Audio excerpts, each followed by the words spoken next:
Welcome to the B2B Community Builder Show. I am your host and Chief Executive Connector, Pablo Gonzalez. Today, I am super pumped. Man, I've been poking at this idea of relationships at scale for like 2 years. And to my chagrin or to my joy, however you want to put it, I saw somebody doing better than me on LinkedIn and kind of double clicked into everything that he's doing. He's the founder and CEO of Proofpoint Marketing, has unbelievably good frameworks around this whole like marketing and relationship building at scale stuff, doing LinkedIn lives to the point where he sent me one of these awesome like Cinco cards, just a total pro move. Just your team sent me this and some salted chocolate that did not make it for the show because I devoured it. And I just really like his style, man. So I've tried to build a relationship. And here is the pinnacle of relationship building for me is inviting you onto my show, Mike Grinberg.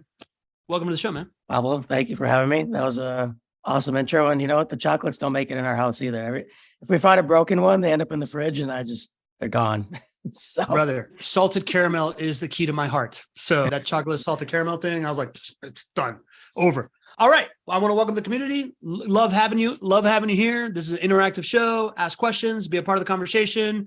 Join us later for the relationship-driven growth strategy sessions where we do the open AMA. And I want to remind everybody that we got the season 4 of the Relationship Flywheel Bootcamp coming up in end of February. We are filling it up as we speak. And if you're interested in that, go to bethestage.live/bootcamp. Would love to have you there. Session number 3 was amazing. So pumped to do it again. Mike, let's get started, man. I like diving right into it. I've made this mistake before where I have like a show planned out about a topic and then I never actually get to the topic. So I like to just get right into it. Relationships at scale. What does that even mean, bro?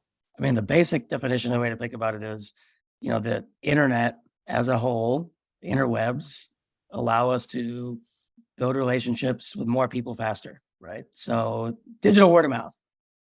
It's really that's the idea. So how do you leverage the tools that we have at our disposal to do just that? I love it, man. It sounds like you've been saying it forever. And it like took me a really long time to arrive to digital word of mouth. And before I used to describe it as just like, you've probably wished somebody a happy birthday that you haven't seen since high school. When else in the history of the world were you doing that? And how normal is that now? Businesses are not doing that type of stuff, right? Like I've just been kind of punching at that, man. You said that this messaging is something that you all are kind of like, it's not, it's newish to you of like approaching it this way. Can you talk to me about when the aha moment of like, let's push through it this way? What are people doing different? That type of stuff.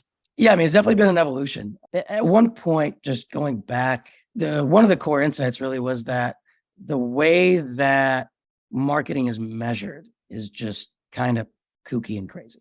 And I grew up in performance marketing. Like, I was date myself a bit, right? I'm 38. I've been doing this for a while.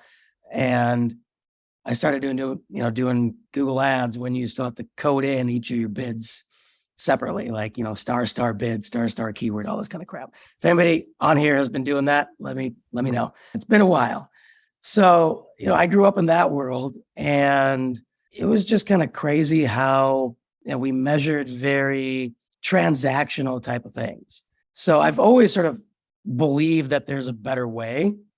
And I've always tried to get at that, but back working for other agencies and things like that. And as we were starting out, that was always the thing. Like, not that we wanted to build a new measurement platform per se, but a better way to think about it, right? Because you measure the things that you care about. And then over time, really just started thinking about, okay, well, we interviewed our clients and prospective clients and all that. And it was obvious that companies say they are customer-centric. They want to be customer-centric, yada, yada, yada, but none of them are actually customer-centric. If you look at investment, customer success generally does not get a lot of investment.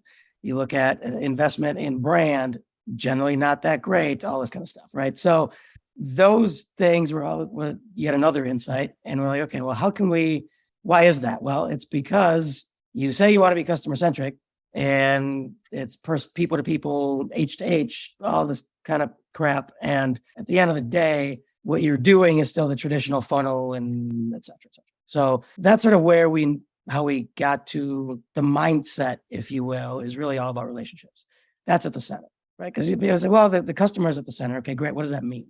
Well, the relationship with the customer is at the center. Now we have something to go off of, because now we can start thinking about, well, what does what are the key points of a relationship? How do relationships progress? And one of the, and I'm sorry if I'm going on a tangent. No, you're good, bro. This is great. Like one of the things I enjoy in general, and I think is a skill and a superpower that a lot of people should work to build, is taking frameworks and concepts from outside of your core domain and incorporating them into what you do. Right. So again, if you think about relationships, it's like, well, no, I'm not saying I am a relationship expert. I'm not going to be the, a psychologist or whatever. However, if you can dig deep and understand what makes a good personal relationship, you should be able to retrofit that into a B2B relationship. So that's sort of that's the long-winded answer to how we got to this point where we are and why relationships and all that jazz. I love it, man. And it's fascinating to me because I told you, right? Like I've parachuted into marketing. Like for me, it's been the complete opposite, right? Like I would consider myself, it sounds douchey to say that I'm a relationship expert, right? But like I would consider myself someone that's always just been, that is all I've ever cared about. And therefore I've arrived to the point where this is marketing, like kind of the same. I don't know those things that you reference of like star and catalog and stuff. Like I have no idea about it, but it's really, really interesting to me to find out when, I reach out to people on the show that think like this often, right? Like, and it's always just like one truth of one way you come in or another, right? Like coming in the marketing standpoint, having the aha that the relationship is the core unit of business, right? Like whether it's that you're customer centric or, like Scott Wilder, who's here, he's pioneering customer led growth and pioneered customer marketing in Silicon Valley and stuff like that. Or it's just people that are really, really into core values and company culture as a way that it grows.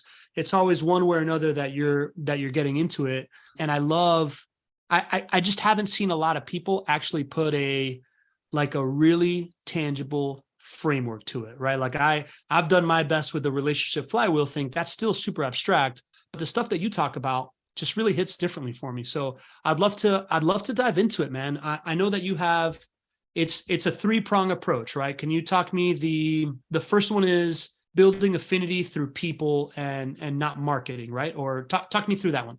Yes. I mean, the order of operations doesn't really matter per se. There's a couple of 3 core insights, I guess you can call it, and concepts. The first one that you were just talking about, you hear a lot of people say things like, oh, the best brands are the ones that build relationships with their customers. And it's like, there's a lot of these sort of what I'll call marketing platitudes out there where the core of it, yes, I think it's true, but there's absolutely no way to take action against it. What does that mean? What does it mean that you're a brand that builds a relationship with customers? What does that look like? And if you ask that question, you're going to get a billion different answers. Oh, well, Patagonia is doing this and blah, blah, blah is doing that. And a lot of the time the references so happen to be in the B2C space. And what I believe, and again, this is not one where we've done any formal research on it per se. So I'll put that out there. However, from what I've seen and what I believe is that people don't actually build relationships directly with brands, especially in the B2B space. B2C, maybe there's a little bit more of that, but even still, I would argue maybe not as much as people would say. What they do, though, is they'll build an affinity to your brand by building relationships with your ideas, your people, and various groups that are related to your industry, your brand, et cetera. Right? And groups is a broad term, and we can dive into that if you want. But I think that to me is a core component. Like the relationship is not direct from, again, especially in the B2B space. If I'm whatever, I don't know. We can, if you want, we can pick an example. No, I don't care. I got you. I want to talk through it. I don't want to give you the crutch of the visual just yet. Oh no, I wasn't even going there. I'm saying like we can pick an example of an industry if somebody wants to, like, and talk through it that way. I don't know. Yeah, whichever way I take it.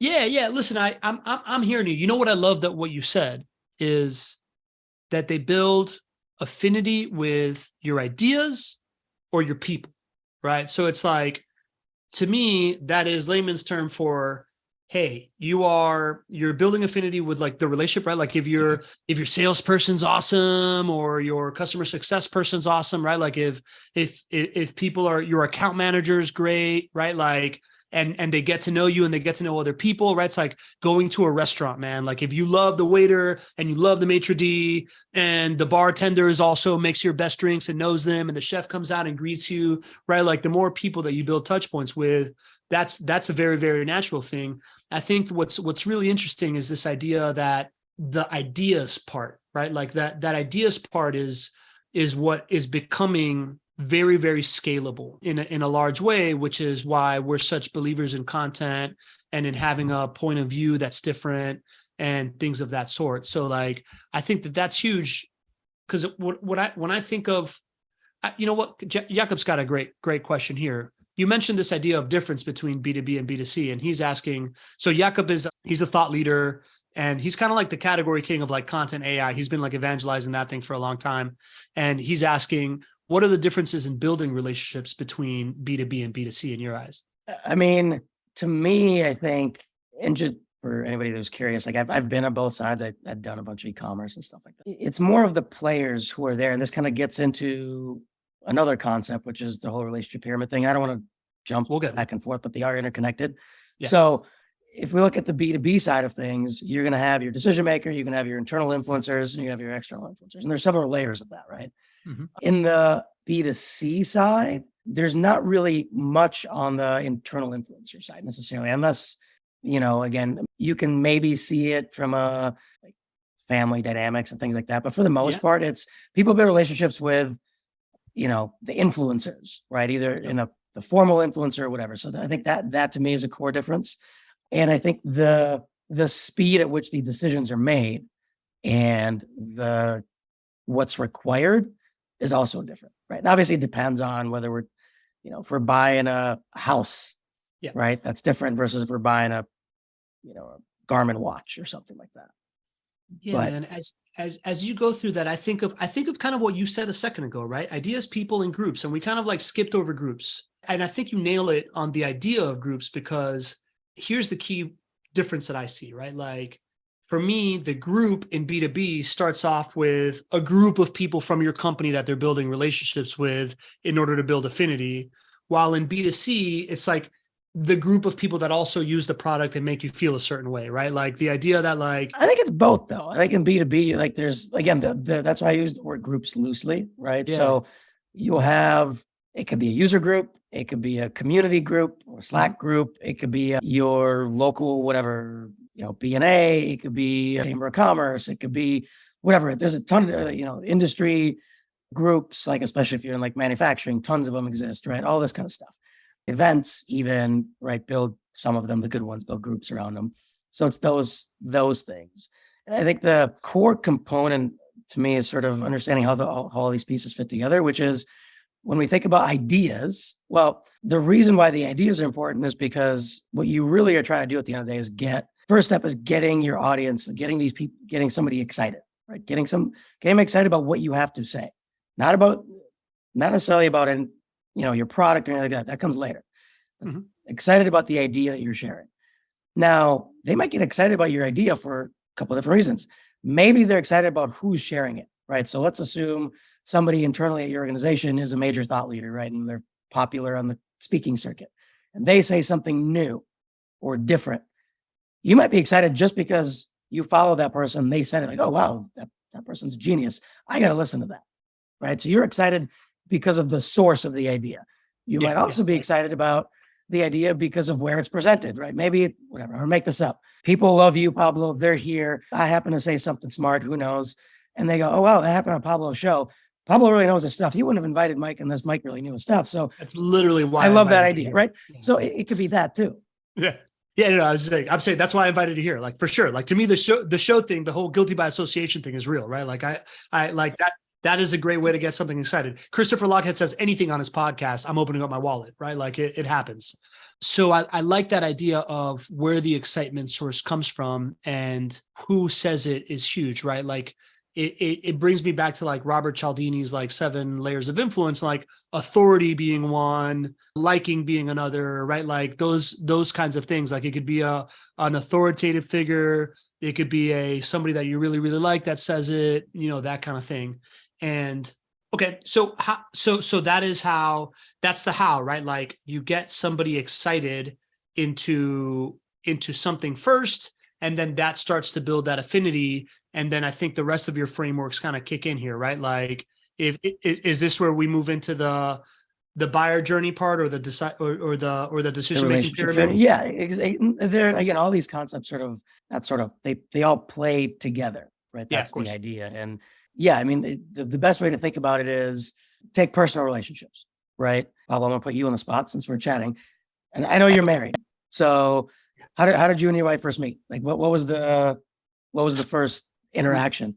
We met at my cousin's wedding in Venezuela, when I have like 17 guy cousins and one girl cousin. She was my like one girl cousin's best friend from college, and we're the only two single people in like a 32-person bridal party. Okay.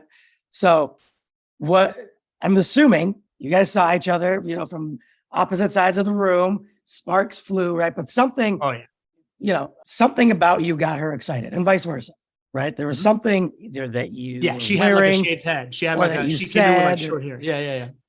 whatever, right? So something got her. Like, we'll say that you're the one that's selling. Let's just say, right? Something got her excited. Yeah. And at some point, you asked her out on a date. I'm assuming, right? Yeah, I asked her to dance, like at the thing. Yeah. All right. So we can play this out. So really quickly, the 5 core psychological decision points, right? And these happen. I'm using a personal example, but the same things happen in B2B, which we can talk about in a second. Yeah. Excitement, skepticism, questioning, becoming convinced, and becoming committed. Okay. So first, excited, right? You guys saw each other. There was some moment of excitement. You asked her to dance, right? So these 5 happen at every single touch point. You asked her to dance. She's probably thinking, whatever, I'm going to make this up. Maybe you stepped on her foot. This American dude, does he even know how to dance? Yeah. Exactly, right? Maybe the hips couldn't move. You stepped on her foot. I don't know, whatever. Yeah. And she's thinking, God, I don't know. Do I really want to pursue anything with a guy that can't dance? I don't know. Maybe you're a great dancer. I have no clue, right? But, right, so that's questioning or skepticism, right? Next step, at some point, maybe, I don't know, you guys probably hung out, you talked, whatever. She probably went back and talked to some of her friends and said, oh, I met this awesome guy at the wedding, blah, blah, blah. But you know what? He's an awful dancer, right? Yeah. Feedback from the friend might be, okay, well, is everything else great? Like, oh, no, this guy's awesome. Okay, well, who cares, right? Yeah. Great. Now you just got over the questioning. Now we're on to, okay, I'm convinced, I'm committed. You reach out, second date, boom, and it keeps going and going and going and going. Right? Those same 5 things are going to happen over and over and over again. And they might happen really quickly or whatever. I don't know, maybe further down the line, you're married, whatever, blah, blah, blah. Big fight happens. I'm making this up, right? And now it's, okay, this might be a long-term thing that takes a long time to make a decision on, are we moving forward? Are we not moving forward? Whatever. So, and again, the same exact thing happens in B2B. Give me the 5 steps again. So, and again, so the way to think about this too is it's either internal or external or both. Meaning internal, it's happening in your own head. External, you are getting other people involved in your decision making. So excitement is either internal or external, right? Meaning you might just be saying, oh my God, this guy's awesome. Or, hey, everybody, this guy's great, whatever, like screaming out from the rooftops kind of thing. Yeah. Skepticism is internal. That's sort of in your head. You're having this internal dialogue like, I'm not sure about this. Like, what about X, Y, Z? Questioning is external. So you're going to bring other people and get their opinions. Then you become internally convinced, right, through these conversations. And then once you're convinced, you become externally committed, right? You're either going to go tell your friend, hey, yeah, you're totally right. I'm going to go on a second date. Or in a B2B situation, it's, all right, team, we're going to go get a demo with this company, right? And I want you and you to be involved in X, Y, and Z, whatever. Yeah, makes sense, man. That makes a lot of sense from the psychological aspect, right? When we're thinking of content and what we take out of show, what we repurpose and what we're putting out there, we're always thinking, we phrase it as, people always ask themselves, is this interesting? Do I trust this person? And is this for me? Right. And that is excitement, skepticism, and the third step, right? Like and questioning, right? It's like 1-to-1, and then it's the decision-making matrix. But yeah, I love that. And then I don't know if you want to bring up that graphic, but like you're basically saying that happens at every point in the buyer journey. That isn't like that happens from the moment they meet you to like when they sign up. That's happening at every inflection point in the buyer journey. They go through those cycles because, like you said, that commitment is book a demo. But then once you book a demo, now you're having that journey happen with all the new people that they brought into these folks that like 100%, right? So that's where people also like, people build relationships with other people kind of thing and groups like that ties into that because now you've got potentially multiple of these serpentines going at the same time because you have individuals, right? And you're building a relationship with all these individuals. And think about, in the B2B space. I mean, like I'll give you an example. I was just on a secondary demo call with a company earlier today. And even though everything sounded great after the first demo, once we went through the trial, there was a whole bunch of skepticism that came up. We questioned them internally. Me and our director of operations talked about a whole bunch of stuff, brought that up to them in the secondary demo. We said, hey, guys, we got to take a bit of a pause, regroup, and really figure out some of our use cases, blah, blah, blah, right? So this happens every time. And it's not even just once that, this graphic is meant to sort of simplify it even a little bit, which is, it's once per stage. But the reality is it happens, if you think about it, every single interaction we have with somebody. Every single interaction might cause you to become skeptical. It's like, what? I don't know. I'm not sure about that. Right? Like, why? Why did they say that? Why? Well, what about this? And if it's something you can't work through in your own head, or you don't feel like you don't have the right skill set or knowledge base to go through it on your own, now you bring other people, right? And then the question becomes, well, who do you trust internally? Who are the people whose opinions you actually care about, right? I think this is that gets us into the third concept of the relationship pyramid. But I think a mistake that's often made is, people ask like, well, what's the buying committee, right? So we talk about the buying committee. And the buying committee, usually you get this giant, like, oh, it's these 15 people or whatever. The reality almost always is there's maybe 2 people on that committee whose opinions really matter. Everybody else is involved just because of company politics. And what you need to do is understand who are the people whose opinions actually matter. Now I can stop sharing. I don't need to keep putting this in front of people. Like, who are the people whose opinions actually matter? And those are the people who you really need to be talking to and who you need to be trying to influence, et cetera, et cetera. I've heard you say that before on one of your shows, right? Like I pay attention to this idea that it's not about the buying committee. It's about who in that buying committee drive excitement or tampers down skepticism or, creates certainty for people. I think that that's a really, really brilliant insight. How do you figure that out, man? How do you figure out who in that buying committee is that influencer? So there's I would say a macro view of this, which is you have to do customer research, talk to customers, understand like what are the trends, right? Well, you'll usually, if you dig deep enough, you'll find, oh, well, yeah, these people always get involved, but really people generally will look for the input of the CFO because of X, Y, and Z. I'm totally making this up right now. And then, we're going to involve all these, the HR person, but their opinion really doesn't matter. We're going to use this whether they like it or not. They're just there because we have to include them. And then there's the micro, which is it's going to differ with every single situation. That's where I think the good salespeople know how to understand that and they know how to dig for that. The regular salesperson will go, oh, well, who else is involved? Oh, well, here's a list of 15 people who are involved. Okay, cool. And they go and they try to interact with all of them, whatever. And the reality is what they haven't figured out is, well, who actually matters? And I don't mean that lightly as in like, well, these people are worthless kind of thing. Got nothing to do with that. It's, do they actually have any clout internally to sway a buying decision one way or the other? Yeah. And a lot of people, even though they say they're involved, they have zero clout. True.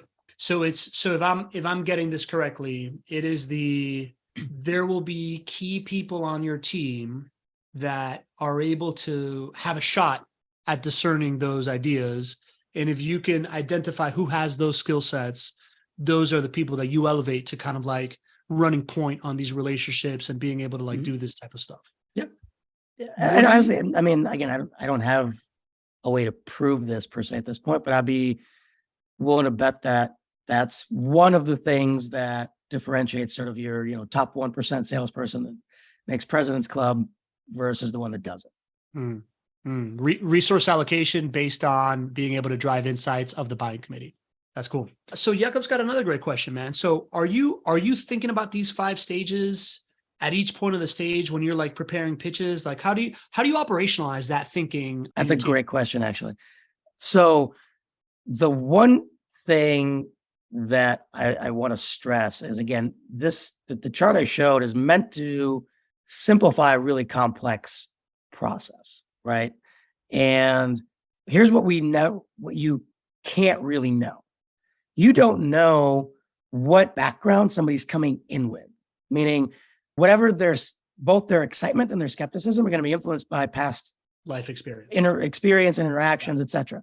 Right. So if you're buying a new CRM and you had the last 2 implementations you did, maybe at past 2 companies, different, the implementations were just awful, right? They took much longer than promised. The features weren't there, whatever. I'm making this up, right?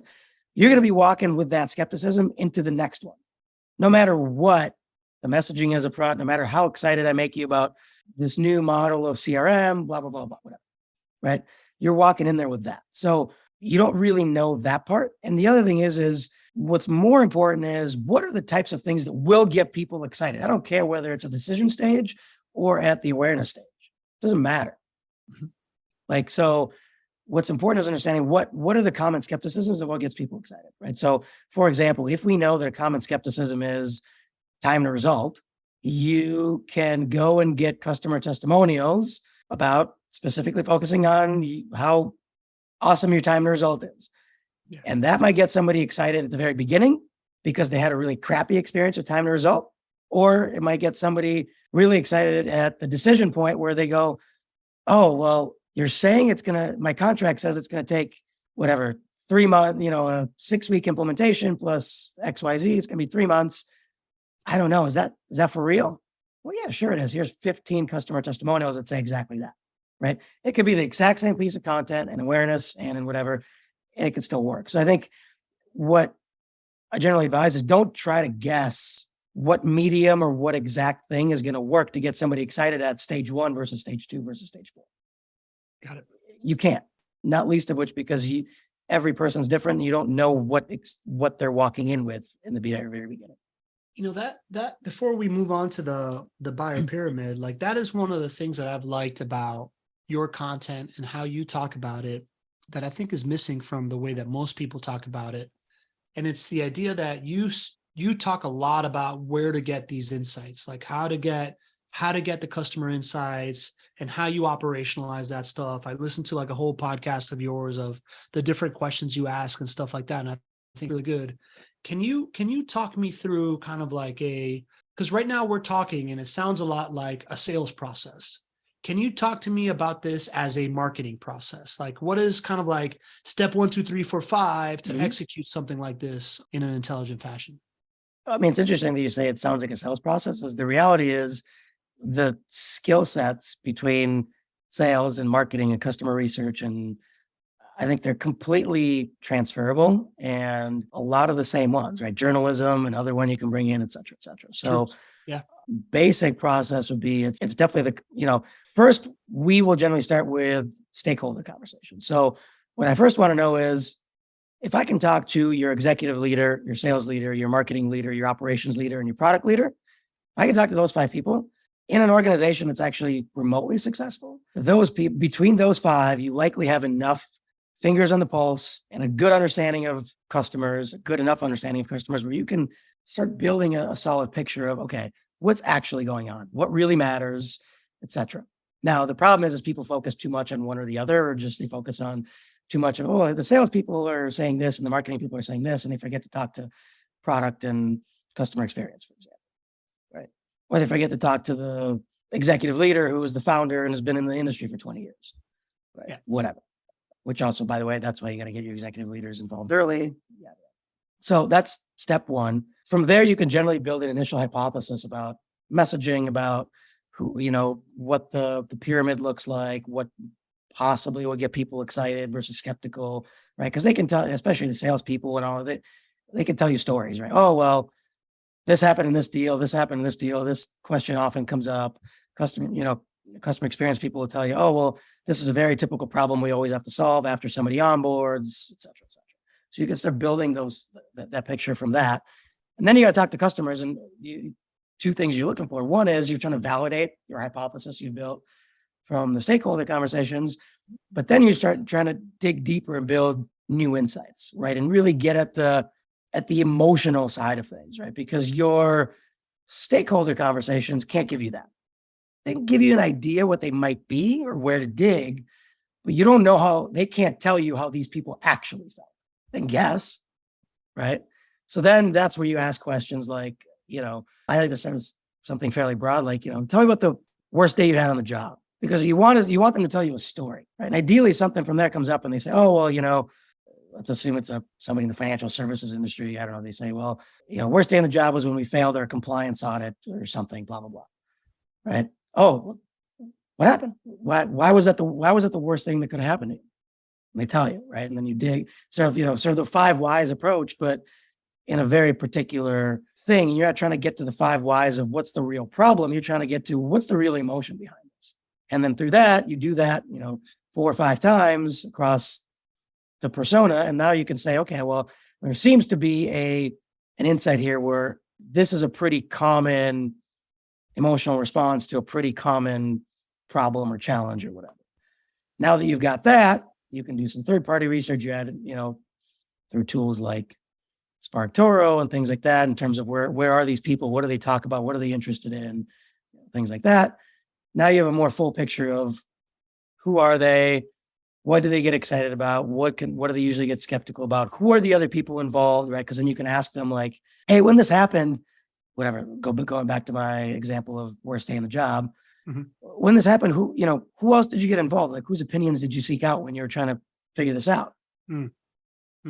Because what you want is that when you do it through a story, that's built-in validation to what they're telling you. Because you can ask them, well, who do you usually involve in your decision-making process? Oh, well, I involve Sally and Joe and blah, blah, blah, right?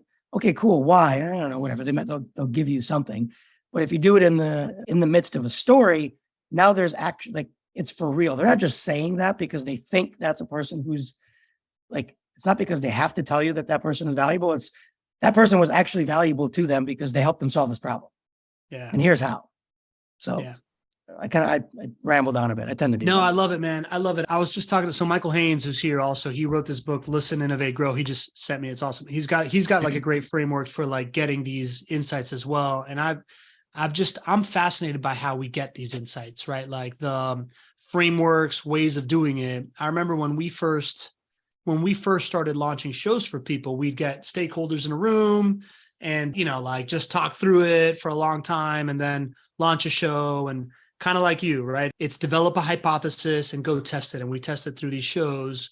We realized real quickly, well, probably not super quickly, but like in due time, we realized that the best use of our time was, talk to the stakeholders briefly, and then go talk to 8 or 10 of their clients to, again, validate their hypotheses and ask these questions.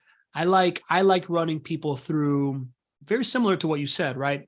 I try to do like a fact, opinion, feeling kind of question framework of, hey, when you were trying to solve for this, before you met X client, what did you do? Oh, well, we did this. Oh, really? Why did you think that was a good idea? Opinion. And then like, what made you feel like that wasn't what worked, right? And do that across the different consideration stages. And then we make content around all that stuff, right? Which then like feeds our thing. But I love that, man. I love asking people about those frameworks. I like this idea of, tell me about the worst day in the job. I imagine that you contextualize it to the worst day trying to do XYZ that my client does, right? Yep. So yes and no, it kind of depends, right? Because sometimes it's good to start broad, because that's the way that you can discover an insight that you wouldn't have found otherwise, right? If I ask you, what was the worst day on the job trying to create content? Let's assume I'm selling you some podcasting platform. Like a internet talk show or something, yeah. Right. You're going to give me one answer versus I ask you, hey, what was the worst day on the job? And you might tell me something completely different. It might be something to do with financials, might be something to do with operations, but whatever, right? Now, why do I care if I'm selling you a podcasting platform? Well, I might care because if a common thread is, well, worst day on the job was when, I'll make this up, I couldn't make payroll or whatever. I don't know. Right? It's like, okay, well, is that a common thing that people are worried about? Do I need to be talking about my pricing in a different way because of that? Right. Or maybe I can be talking about how this decreases your need for headcount because whatever, you know what I mean? Like, so sometimes starting broad, while it might seem weird, is actually a good thing because you're removing any assumptions you had in the beginning. You have them in the back of your mind and you might validate them anyway. But actually, I sometimes like starting broader than otherwise. Yeah, that's smart, man. And, specifically for us, right? Like launching shows for people, there isn't anything too broad because if I'm going to make content for your audience, I do want to know what your biggest fears are, right? Like what keeps you up at night, man. So I think it's really awesome. I love that we got into insights. That's something that I definitely want to talk with you. Let's hit the buying pyramid, right? Or the relationship pyramid. So the general idea is, so specifically from a marketing perspective, I mean, I'm curious. I'm guessing a lot of people listening to this will resonate, right? You'll often get like executives will say, "Oh, well, we just need to focus on the decision makers. Like, we just need to spend our money, whatever, whether that be ad dollars or events or whatever." It's like, just decision makers. Okay. I posit two things. Number one, I would argue that in a lot of organizations, you don't actually realize who your real decision maker is. So I think, and there's two reasons for that. One is the people who are being allowed to actually make decisions and have changed, meaning there's a bunch of direct level people, especially at, large enterprise firms that have a 30K minimum on their credit card, right? So do you have a good understanding of how much somebody can spend at what level? That's pretty easy information to figure out. I would argue that most people are like, "Oh, we got to talk to the CFO." No, you don't. CFO is not making a decision. They have final say on budget, but that marketing director at a Fortune 100 has their own line item in that budget and they're in charge for it. If they go to the CFO and say, "Hey, I'm going to spend my money in this way," CFO is going to go, "All right." In a lot of cases, it's your budget. You mess it up, you're fired. That's your problem to a certain extent. So I think there's that. The other thing is, I think people often mistake like, "Oh, well, it's the person that signs the check that's a decision maker." Well, are they really though? In most cases, I will argue they are not. They literally just sign the check, right? Like even in our little organization, one of our directors of management just went out and, we need to find a platform for managing insights out of customer interviews. And sure, I, in theory, quote unquote, signed the check. I put my credit card in there at the end of the day. I didn't even look at what the platform was. I said, "Joseph, you go find the platform." Joseph went and found the platform. He said, "Yep, this is it. And here's why. Here's what's great. Take a look. Here's what it costs. Cool. Here you go." Now, they could have tried to target me from the very beginning and never would have done absolutely zero, because I have zero time to spend on that problem. So in that case, I was not the decision maker, but I happened to quote unquote sign the check. So I think we have to separate out these concepts of, well, it's the person who signs the check that's the decision maker. I call BS on that. And then the other thing is again, kind of going back to our earlier points of who are the people you're going to trust when you can't figure it out in your own head. You're going to be skeptical about something. You're going to be skeptical about something that you maybe can't resolve on your own. Let's use software again. Yep. There might be a technical thing that you're not a Salesforce admin or whatever, right? So you don't know if a particular integration's actually going to do the thing that you want it to do. You're probably going to involve your Salesforce admin to talk through like, "Hey, you know what? This seems a little fishy. I don't know if this is going to work. What do you think?" You have the technical knowledge. You tell me. Now, it might be something for finance, but they're not the ones that are going to answer that problem for you, right? So who are the internal influencers in that particular decision? It might be based on skill set, knowledge base, tenure at the company, all sorts of factors, right? But who are the people whose opinions you actually trust? Yeah. And the other big one, and I know you talk about this a lot, is these external influencers. Like we forget about them 100% of the time. I should not 100% of the time, but a lot of the time. A lot of the right? time. It's, well, we got to focus on these people. Yep. But what about the CEO they worked with in their past organization who was their mentor for 5 years? Don't you think they might have an influence on the decision?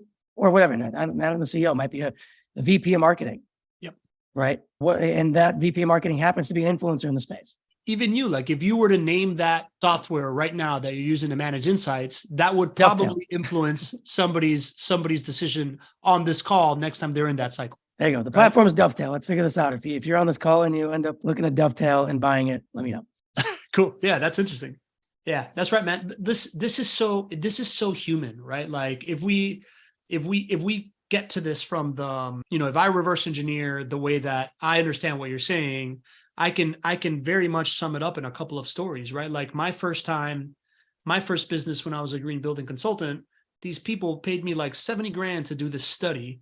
And in this study, I created this, plan for them that's essentially going to save them about $900,000 a year. and they were going to have to spend about 1.2 million in capital expenditure to do it. Makes sense, right? Like real quick ROI going forward. They paid 70 G's just for my advice. That director of operations for that building called like an old timey engineer guy that used to be his head of facilities, was like, this kid is proposing all this technology. Like, I don't know, taking a couple wrenches here or there, and you don't need to do that. I'm like, why'd you even hire me then, man? Like external influencer in a very human based decision makes plenty of sense, right? Like, and then the internal piece for me, it's as the relationship person is this like key understanding that most people in high power have gatekeepers, and those gatekeepers have the highest like influence on their people. My first boss, this guy Dave Feeney, who was like a old gristle insulation salesman guy, that ran a subcontractor. He was like, man, you know how much time I spent just like flirting with the front desk receptionist at the contractor's office? Because at the end of the day, you bring whatever you need, like anything that you're trying to get to someone, if they'll put it in front of them. If you don't get them to let you in, you're not getting in, right? So same thing with marketing, right? It's like understanding those people that influence them. And I love that graphic, and I love how you explain it, because it's a very human scale of decision making. Mm-hmm. Oh, and by the way, going back to the 5 things, right? The five steps. Guess what happens at the decision making point when the CEO, let's just say, goes to his buddy or his neighbor and says, hey, I've got this, I literally had this happen to me, right? So this is also created partially to solve my own pain, which is years ago, we had deals break down at the very last minute. And it was always like something weird, like, oh, the CEO went to his neighbor who's got a son that's an SEO expert that said XYZ. It's like, what? Damn it. Right? And it happens all the freaking time. Yeah. So get in front of it. Figure out, like, now you can't solve for every single external influencer. Yeah. Like that's maybe a bad example that I just shared. Like, you never know that. However, you might know, like, hey, who are the common voices in these user groups whose opinions people consistently listen to? Like, you can figure that out. Who is the head of the whatever, the CMO council or whatever, things like that. You can figure that out. Yeah. Those types of things. Man, I love it. And it brings me to the thing that I wanted to talk with you also about, right? Because you do a podcast, you're also doing these lives as well. For me, the answer to these questions, right? Like this, like once we figure it out, like if someone were to be like, hey, I've got a neighbor who's an expert in this, and they're the one that told me it might not be a good idea. I'm like, oh, he's an expert in that. Great. Come on the show, man. Let's talk. Right. Like, or flood him with content that is another expert that's a real expert. Be like, well, your neighbor's son might say this, but Christopher Walker says that, right? Like, or whatever, right? Like, talk to me about how you use your podcast and like your live shows within this framework. So I guess it's almost like 2 separate assets to a certain extent. They interrelate, but podcast is strictly interviews, right? Where we interview other marketing leaders, and the lives is just talking head. It's me and you and your team. Me and my team just talking about these concepts and others. And the podcast, a lot of time it's, we're either looking at who are the external influencers. We're also looking at who are internal influencers, and we're inviting them onto the show. That's not the only reason, but that's a big part of it. And then also, this is where I think understanding how to use these assets, right? So I can invite somebody who is a potential buyer or could be a potential buyer onto my show. I could also invite, just in general, somebody who is an external influencer, and then message my potential buyer and say, hey, I saw you talking about X, Y, and Z. I just had so-and-so on my show talking about the same topic. Thought you might find that interesting. Now, that's a very, very tactical thing, right? The other thing, and this actually, I just posted a screenshot internally today. There's somebody who is, and again, this is where things get really, really complicated in the real world, right? So I'll give you this example. We had a CRO on our podcast a while ago when we interviewed. We were a little slow on the production. He moved companies before he could release the episode, so we couldn't release the episode. He stayed in our orbit, yada, yada, yada. He's been to a couple of our lives. He just signed up for the next one that's coming up on Wednesday. And all of a sudden, I look at who signed up to attend, and it's a VP of marketing, I believe, at somebody who first look could be a buyer. I'd never met her, never heard of her, don't know who she is, never heard of the company. But it says, oh, her and this person are connections. that is why that guarantee you that's why she signed up, because she got a little notification that said, oh, so-and-so signed up is attending, XYZ. Right. So there you go. Right. It's unintended. Digital word of mouth. Exactly. Yeah. But you have to know, again, you have to know who these influencers are so that you can just keep in front of them, keep interacting with them. And again, you can invite them on the show. You can invite them to your lives. You can just message them, right? I mean, again, people want some tactical stuff. It's if you're running lives, I'm assuming you coach them on this too, right? It's somebody signs up, I'll often send them a quick message like, hey, thanks for signing up. Curious what piqued your interest about the topic. Always like to, make things relevant as much as I can. We're going to talk about what we're going to talk about, but if I can tailor it to your question, great. 50% of the time I'll get somebody to respond like, oh, it's actually X, Y, and Z. I'm like, oh, I can work that in. Super smart. Right? And then as a follow-up, hey, not sure if you attended, if you're be able to make it live, blah, blah, blah. Here's the link. Feel free to check it out. If you have any questions, let me know. Right? That kind of stuff. So you can layer these pieces in, and that might be the thing that gets them excited, right? Maybe just because they signed up doesn't mean they attended, and all this kind of stuff. Yeah, super smart, man. Super heady. I love that, right? So Rowan does a lot of that stuff for this show, right? Like reaching out and making sure that people got what they wanted, or if they just clicked for the live, but they haven't actually registered, hey, just remind you that here's where you register. But I hadn't even thought about the idea of just curious what you're hoping to get out of it, so I can steer the conversation your way, right? Like giving people, we call that giving people a piece of the stage, right? So like if they show up and you ask the question that they prompted, now they feel like they're a part of the whole program, and they see themselves on stage, and it becomes a much more powerful relationship builder and value adder. The other stuff that you're talking about of, we talk about those tactical moves as well, kind of like in 4 key concepts. One is content darts, right? Like how you can, what you just said, hey, this part of the show was good, send it to them. Table setting, how you can create a piece of content ahead of a meeting that if somebody sees you, you can send it to them before you take a meeting with them. Content magnets, how you can ask a similar question over and over again in multiple of these shows so that you create the top 25 things that people think about community or whatever, right? And then also going from noise to signal on these live shows, right? Like the idea of, oh man, I really want to do, I would love to do business with WordBank, and Sylvia and Kate from WordBank were on this show today. They must be paying attention to me. Maybe they care about this. This is something to go talk to them about, right? Like those are all like those tactical things. Do you have any other kind of like tactical things of how you think about the show and how you do it? I know that you follow up with everybody that you bring on stage and send them a pack of Cinco cards and some chocolate. Like that's brilliant. Well, and I don't know if you noticed, the chocolate's got a card inside, right? So there's a handwritten message, usually by me, so either me or Gabby write them directly, right? So there's that. It's sort of it's a little treat with a little note. So there's that.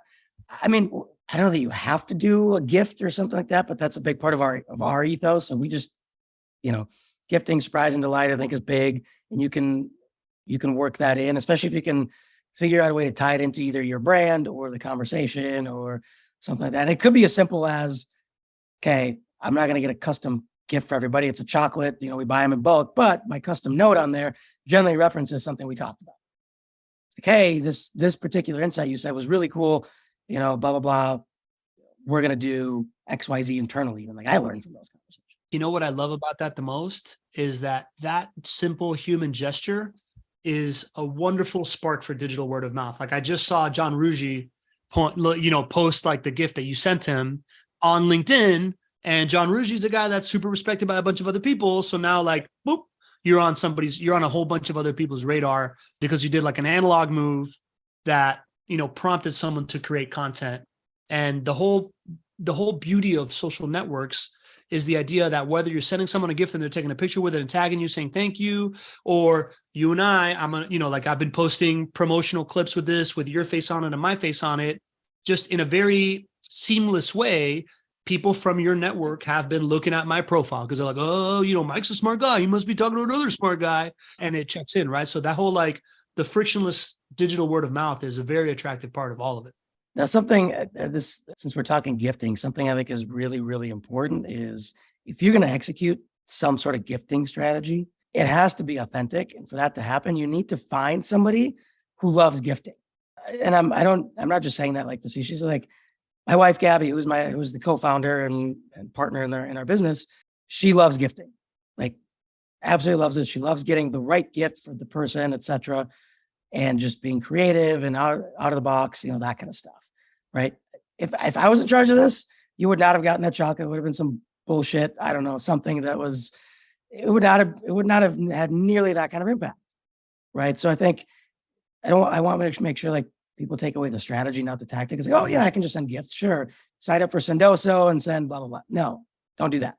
Like I'm not poo-pooing Sendoso and Alice and all those platforms. I think they're great for scale if you need it. But I think, again, the gifting side of things, I think this is true for anything. Like if you're gonna commit to writing handwritten notes, mean it. Don't just, hey, thanks for coming on the show. You had some great insight. Look forward to keeping in touch. Blah. I mean, sure, that's better than not sending it, but that's whatever. Yeah. I love that, man. That's so true. That's so true for gifting, for swag, like whatever you're doing, right? So just FYI, Ryan's going to start letting people up as panelists so that we head into the AMA strategy session as we're wrapping up here. But like totally, man, people that do swag and they just like get a t-shirt or whatever of their brand, you might just burn $500 for no reason, as opposed to like, we went to this podcasting conference. We wanted to make a big splash. So we created these like really cool looking bomber jackets that were like $100 a pop. And we put people like a customized kind of like nickname or like thing on the back for people and hand gave it out to like 10 people, right? Like my spend on those 10 bomber jackets that just got on 10 people's like hands and like a really cool extra thing was way more effective than me buying 100 t-shirts and giving it to 100 people. And it really, really worked for us. So like, yeah, man, if you're going to spend on gifting or you're going to spend on swag, make it freaking cool, man. Right? You can do, so I guess another tactical thing is we've been messing around with like giveaways on our shows. I forget sometimes to do them, but like, we'll give away some of these things. Like, we got like the custom decks of cards and again, when I say, just to give people another idea, when I say custom deck of cards, I don't just mean we went to whatever site and slapped our logo on it. We worked with an illustrator to come up with custom. Well, so yeah, these are different. That's the Cinco deck. Oh, okay. That's the thing. Yeah, so we have. I don't have it in front of me. It's in a different room of the house. But no, but these. Listen, man. Even the Cinco deck, like it's all with that same illustrator, also custom. Yeah, it's Uno. It's a game of Uno, but called Cinco, and it's in your brand colors, and it's freaking awesome. And it's for marketers. It's like Uno for marketers. Anyway, Uno for marketers. So, I know you got. We're wrapping up. I know people want to ask questions. So, Mike, man, before we get there, dude, where do you want people to connect with you? Who's an ideal client to reach out to? Who do you guys work with, man? I'd love to just kind of evangelize everything you guys are doing because I really believe in it. Well, thank you. I mean, if anybody, like, I don't care whether you can buy from us or not. Like on LinkedIn, if you have any questions about anything we talked about, happy to chat. I think I posted about this the other day. Like one of the cool things about starting to getting experience and expertise is being able to give back. And so anyway, if anyone's got questions, happy to chat. Otherwise, our customers, if you have a really complex consultative sales cycle, the ideas and the concepts we have make sense for you. If you're just, if you're selling $10 per seat for up to 10 seats kind of software where you can do the PLG play, some of the concepts make sense, but we're probably not really the right motion for you. So, we work with a lot of like technical professional services, med tech, manufacturing, large CVs, ticket prices, that kind of thing. I'm also gonna go ahead and promote like your live show on LinkedIn, right? The Master Marketer show that you guys published a podcast and your live shows on LinkedIn. Super, super awesome. It's similar to this format. Wednesdays, 2 p.m. Eastern. Yep. Wednesdays at 2 p.m. Eastern, right? Like I like to promote, podcast to podcast. People do the same, motions, right? So like, I think it's contextual. Mike, man, as we roll into this like open AMA thing, I just want to say thanks, man. Like it's the deepest kind of like darkest parts of my journey is when I am in full like self-doubt of like, is anything that I'm saying even true? Because I'm not really a marketer and do I even belong here? And when I get to talk to folks like you that are bona fide marketers, successful in business, obviously a nice guy that has a great culture and in your company and stuff like that. And I see I see you as an example of exactly where I want to be in a couple of years kind of thing, man. It's really, really powerful for me, man. So I just really appreciate you being available for this, the stuff that you put out, and the advice that you've given me behind closed doors is really awesome. So I just want to say thanks a lot and I appreciate you. Yeah. Right back at you. Appreciate you giving me the stage, if you will. And this was fun. I love these conversations.